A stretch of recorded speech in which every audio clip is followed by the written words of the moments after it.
Is this Nestle buying time? Is this Nestle giving in? Is this Nestle pursuing a plan it already had in place? Well, it's quite dramatic doings on the shores of Lake Geneva, kind of 2 days or less after Dan Loeb bought in. So it certainly looks like they're moving aggressively to respond. Whether this was how long this was in the works, we don't know exactly at this point. But clearly, they're signaling a willingness to engage with the activist and with other investors. So probably not a coincidence in terms of the timing on this. Dan Loeb, I heard you say earlier on, has a shopping list of things that he really wants this company to do.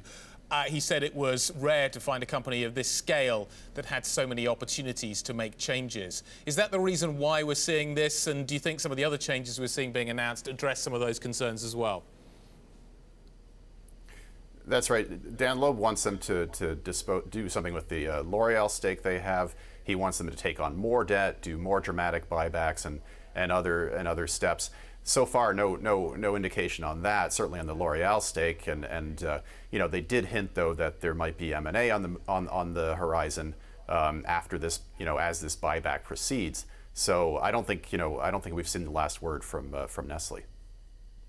Nestle is a company that it's huge and therefore kind of moves a bit like a supertanker in some ways. Clearly, it is a dynamic management team that is running a very successful company. But how does Dan Loeb fit into a longer-term strategy? Do you think he complements it, or do you think he feeds against it?